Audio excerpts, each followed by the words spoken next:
Assalamualaikum warahmatullahi wabarakatuh. Alhamdulillah wa syukurillah, segala puji kepada Tuhan yang Maha Esa yang telah memberikan kita sehat walafiat ya, sehingganya pada hari ini kita bisa jumpa lagi di konten Jamal Alwi. Untuk itu harap yang belum subscribe silahkan di sub, kemudian like and comment. Baik, pada kali ini saya akan menjelaskan bagaimana menggunakan osiloskop, sebagaimana fungsinya, yaitu dia bisa mengukur tegangan DC dan tegangan AC, dan juga bisa dihitung berapa frekuensinya. Kemudian saya juga akan menjelaskan sedikit rangkaian power supply simetris ya. Ini sudah jadi. Bagaimana proses rangkaian ini sampai jadi cukup panjang ya. Untuk diketahui saja bahwa ini adalah rangkaian power supply. Bahwa power supply ini ada yang tegangan AC dan ada tegangan DC. Kita harus tahu di mana DC dan di mana AC-nya. Baik, untuk sekedar informasi saja bahwa ini rangkaian ya berasal dari rangkaian seperti ini.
Nah, ini rangkaiannya ya. Rangkaian namanya power supply simetris.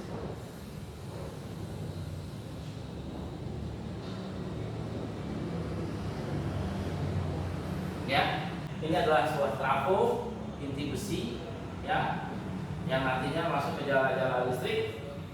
Nah, kebetulan di sini tidak terlihat, tapi di sini adanya ya.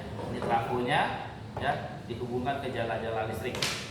Nanti outputnya ada 3 trafo CT, menggunakan trafo CT, jadi ada 3. Ini CT nya ya, ini AC 1, AC 2 ya. Kemudian menggunakan dioda 4 ya, yang disebut dengan dioda bridge ya, 1, 2, 3, 4. Kemudian 2 buah elko di positifnya, 2 buah elko di negatifnya, kapasitor coming ya di channel up di positifnya, dan juga 2 di negatifnya. Nah, ini ada sebuah IC ya. IC ini untuk menghasilkan positif ya pakai gunakan IC 78. Kalau mau menggunakan negatif ini pakai IC 79. Kita perlunya berapa? Kebetulan di sini kita gunakan yang 12 volt, berarti 78 12. Ya, kalau ini juga kalau simetris 79 12, otomatis akan keluar positif 12 dan keluar negatif 12. Kemudian di sini ada indikator ya, yaitu kita pasang sebuah LED atau disebut LED ya. Ini bisa LED merah, bisa LED hijau, tergantung, atau kuning, terserah kita gitu ya. Ini untuk sebagai indikator bahwa rangkaian ini berfungsi, kita pasang indikator, kita pasang itu. Saya tidak menjelaskan bagaimana membuat rangkaian ini menjadi sebuah layout, menjadi yang di bawah ini yang nanti disolder ya.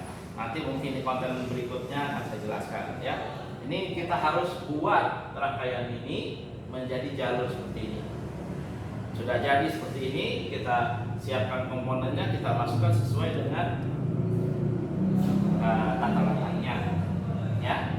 Nah, yang di sini yang perlu diketahui di rangkaian ini, bahwa kita nanti akan mencoba mengukur menggunakan osiloskop, ya, pada titik-titik yang diperintahkan oleh job sheet-nya. Sepertinya di sini pertemuan katoda dan anoda, ya, kita sebut dengan test point 1. Ya, ini AC, tegangan AC nanti. Ya, kemudian keluaran dioda, yaitu katoda dan katodanya, pertemuan katoda-katodanya, ya, ini kita sebut dengan TP2. Ini sudah DC karena keluar dari penyara, dari dioda. Ya. Kemudian kita ukur lagi, ini sebagai input 78, ini sebagai output. Ya, ini kaki 1, 2, 3. Ya, ini TP3, test point atau titik pengukuran 3. Ya, ini AC, ini positif DC, ini positif DC. Ya. Nah, kemudian yang bawahnya ini kita sebut dengan TP4. Ini juga AC. Hampir sama dengan dia. Ya, ini yang keluar dari trafo. Kemudian kita ukur lagi di sini di input 79. Input 79 itu kakinya kaki 2, pin 2. Ya. Groundnya 1 dan outputnya tetap sama 3. Ya, ini kita sebut di inputnya kita sebut TP atau titik ukuran 5, ya. Dan outputnya atau di IC 7912 ini juga kita ukur sebagai TP6. Ini akan kita ukur. Ya, jadi titik-titiknya yang akan kita ukur menggunakan osiloskop. Ya, selain osiloskop bisa memang avometer. Ya, menggunakan avometer bisa. Ya, silakan saja. AC, DC, DC, AC, DC, DC. Ya. Baik, sekarang kita langsung saja kepada alatnya. Kita instalasi alatnya dulu. Dia harus bekerja. Ya, kalau dia sudah bekerja, kita setting osiloskopnya, kita kalibrasi osiloskopnya. Kalau sudah standby, di sana standby baru kita ukur TP-TP-nya. Oke? Ya, kita langsung kepada rangkaiannya. Ini rangkaian yang sudah jadi, ya. Saya coba hubungkan dengan trafo. CT-nya di tengah, namanya CT center di tengah. Ini di tengahnya itu warna hitam. Ya, saya sambungkan.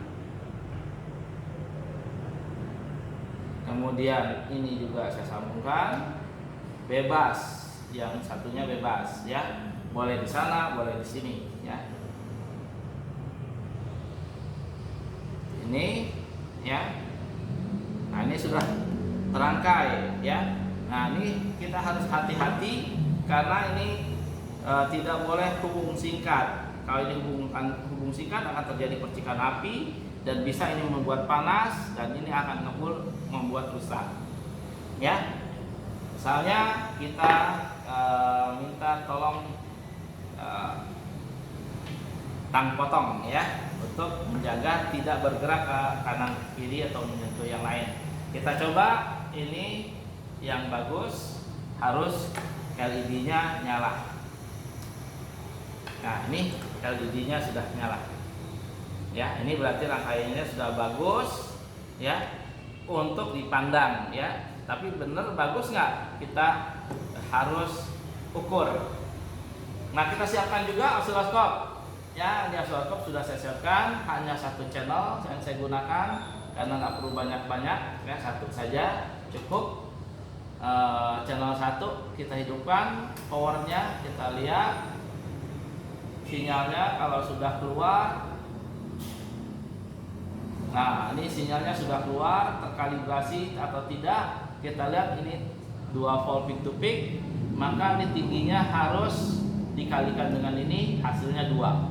Sekarang misalnya yang gampang di atasin dikit. Nah, ini tingginya 1 ya. Tingginya 1, ini skalanya 2. Berarti 2 kali 1, 2 kali proofnya 1.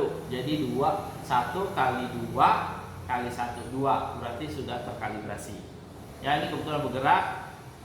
Kalau mau kita diam, ini skala time per deepnya kita putar ke kanan biar agak lebar, tidak bergerak. Nah, ini pulsa square namanya. Ya, nah ini sudah standby. Ya, oscilloscope sudah siap digunakan. Baik, sekarang kita gunakan. Kita cabut ini, ya. Kita buktikan untuk mengukur tegangan AC. Ya, tegangan AC kita jepit, ya. Ini negatifnya di ground. Ya, negatifnya di CP ini. Ya. Jadi nanti negatifnya di sini, positifnya di sini. Negatifnya di sini, positifnya di sini. Ya. Nah, ini cara untuk TP1 untuk mendapatkan tegangan TP1 dan mendapatkan tegangan TP2. Kita sekarang lihat di TP1. Ini bisa dicantumkan ya pakai kail ya. Bisa juga ini dibuka ya, ujungnya saja.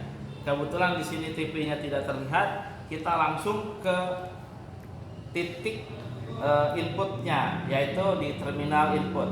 Ya, kita lihat di sini posisi sinyalnya di situ. Ya, kita lihat ini. Nah, sinyalnya overload. Karena overload, maka ke atas kita gedein skalanya. Kita gedein lagi skalanya. Nah, ini udah paling gede di 5 ya, tapi sinyalnya masih overload ya, sinyalnya masih overload. Overloadnya overload lebar. Kalau tadi overload tinggi, sekarang overload lebar. Untuk merapatkan kita putar ke kiri. Nah, muncul ya. Nah, ini adalah kita putar position vertikalnya agar sinyalnya tepat di bawah. Dengan itu kita bisa menghitung dari bawah. 1, 2, 3, 4, 5, 6, 7 kotak ya. 7 kotak, kemudian lebih dia. Berapa lebihnya? Ada 1 garis, 2 garis, ada 2 garis. 1 garis berharga 0,2. Jadi 7,4 volt peak to peak. Ya, jadi 7,44 volt peak to peak. Itu kan yang rumus yang sudah saya sampaikan di konten sebelumnya. Menghitung tegangan adalah tinggi kali volt per deep kali skala probe. Kebetulan skala probe-nya kita tempatkan 1 aja, kecuali bermasalah ya, overload, baru kita kali gunakan bantuan kali 10. Nah, ini TP1. Terus gimana TP4-nya sebelahnya? Ya, ini sudah dicantum, maka tinggal pindahkan di sini. Tingginya nggak jauh, sama 7,4 ya. Skalanya kan sama. Tinggal 7,4 kali 5. Ya. Kita berapa tuh? 35 tambah 2 jadi 37. Ya. 37 volt peak to peak. Hasilnya ya, karena 7,4 kali 5 di 37 volt peak to peak. Ini inputnya ya, input yang ada di titik ini ya. Kalau saya tuliskan saja di sini, hasilnya adalah 37,5 volt peak to peak ya. Pun ini sama ya, ini TP4 37,5 volt peak to peak ya. Padahal kalau kita lihat di trafonya, ini kita gunakan yang 12 volt AC, simetris 12 volt AC ya.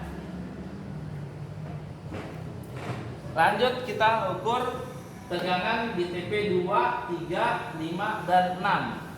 Untuk 2 kita lihat pertemuan katoda atau di kaki 1 atau di elko ini. Elko 1 di samping ini, gue bebas ya. Yang namanya pengukuran ini di mana saja sama. Nah, kita lihat yang gampang misalnya di katoda ya, di katoda dioda 1. Kita ukur karena ini pengukuran DC ya. Nanti hasilnya kita lihat dia ke atas atau ke bawah. Oke. Kita tempatkan ini di DC. Ya, skala tetap 5. Kemudian kita posisikan di tengah pas. Ya. Kita lihat nanti kalau dia bergerak ke atas berarti positif. Kalau dia bergerak ke bawah berarti dia negatif. Oke, kita ukur sekarang. Nah, ini bergerak ke atas. Ya. Bergerak ke atas dari tengah. Nah, kita tinggal hitung. Tinggal hitung 1, 2, 3 ya. 3 kotak sama 3 garis. Jadi 3,6 ya. Jadi tingginya itu di sini 3,6. 3,6 ya. Kemudian skalanya 5 ya.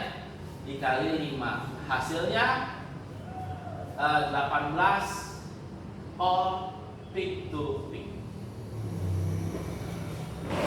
Itu yang positif. Ya, yang cetak TP2. Sekarang TP outputnya ya, atau TP3-nya. Itu letaknya di sini, ini output langsung. Berapa tuh? 1, 2 ya, dari bawah, dari tengah tuh ya. 1, 2 garis. Jadi 2,4. Ini kita dapat tingginya 2,4, skalanya 5.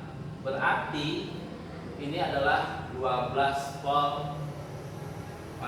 Maaf, ini bukan peak to peak tapi DC ya. Jadi ini adalah 18 volt DC. Ini 12 volt DC. Ya.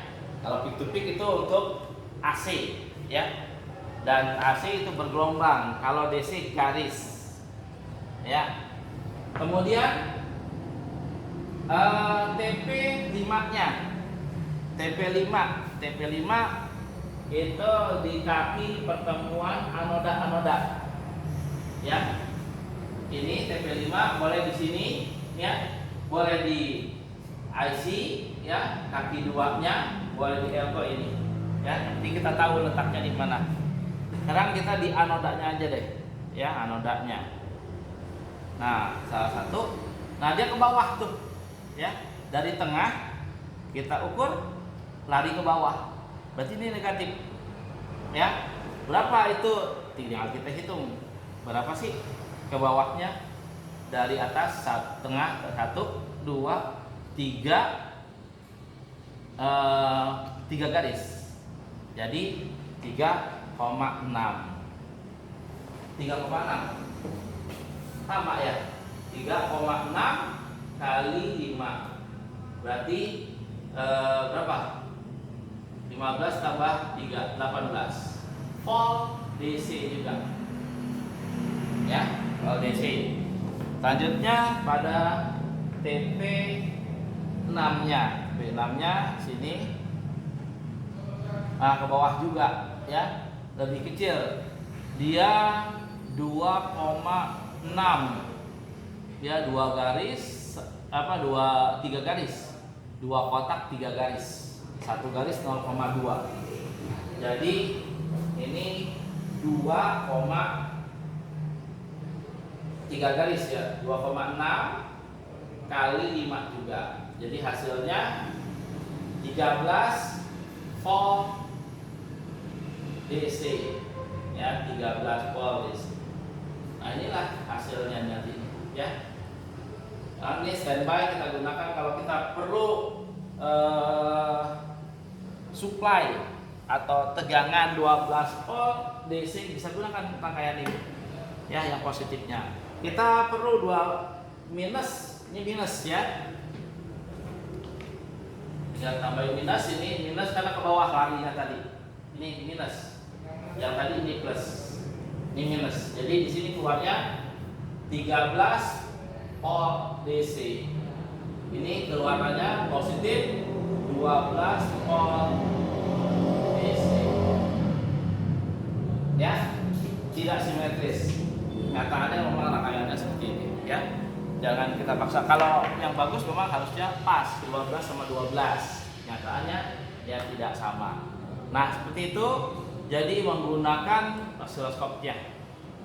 Ya.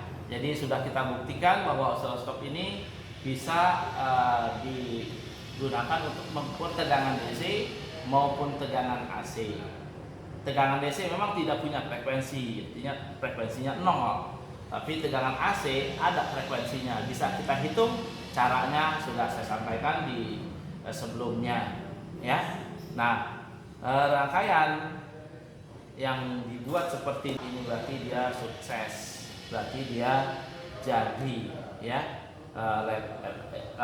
Tidak ada yang meledak, lampu indikatornya nyala, tegangan inputnya bagus, tegangan outputnya bagus, diukur juga sinyal-sinyalnya juga bagus, AC-nya bagus, DC-nya bagus, ya. Yang tidak bagus ya tidak sesuai, ya. Misalnya ada sinyal DC-nya itu berdenyut atau DC-nya lebih daripada keluaran, ini masih toleransi ya, 13 volt masih toleransi. Ini yang sedikit lari ya, harusnya di 12 karena pakai IC 7812 ya. Ini harusnya juga 12 menggunakan IC 7912, ternyata dia keluarnya 13. Nah, sekarang bagaimana kalau kita misalnya saya nggak butuh yang 12, saya butuhnya yang 5, ya tinggal ganti sini ya, tinggal ganti IC-nya, copot IC itu pasang ya. Terus ininya bagaimana yang lainnya? Biarin aja ya, yang lain biar aja. Trafonya mau diturunin bisa, kayak yang 10 misalnya ada. Tapi ini juga nggak masalah ya. Inputnya berapa saja, outputnya tergantung ininya. Jadi ini yang bisa diolah, yang bisa diubah. Pengen yang keluarannya 5 volt ya, kalau 78 12 ini keluarannya adalah positif 12 volt DC. Kalau pengen yang 12, yang 5 kita pakai 78 05, ini keluarannya positif 12 volt. Tadi 5 ya, 5 volt DC. Tuh, ya. Terus saya pengen yang minus 12 volt ya, harusnya 7912, ini harusnya minus 12 volt DC. Kita ingin yang 5, tinggal kan 7905. Ini minus 5 volt DC. Nah, gitu ya. Yang lainnya nggak usah dirubah. Kecuali kita dari 5 nih ya. Kita buat dari awal dari 5 ya. Tentunya LPO-nya sudah disetting untuk yang kuat pada 5. Kita mau naikin sampai dengan 12. Kita harus mikir ini LPO-nya hati-hati ya, harus lebih besar 2 kali lipat dari 12 gitu ya, harus lebih besar. Jadi dia tidak over ya. Kalau LPO itu ibarat ember ya, yang bisa menampung air gitu.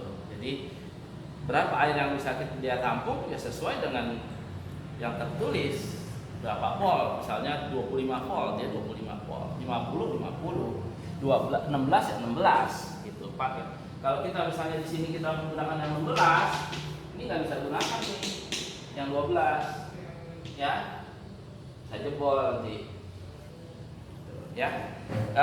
Seperti itu. Jadi saya sudah coba jelaskan, mudah-mudahan penjelasannya jelas. Kalau ada yang kurang ya bisa ditanyakan, bisa dicat langsung ya, nanti akan coba saya jawab ya.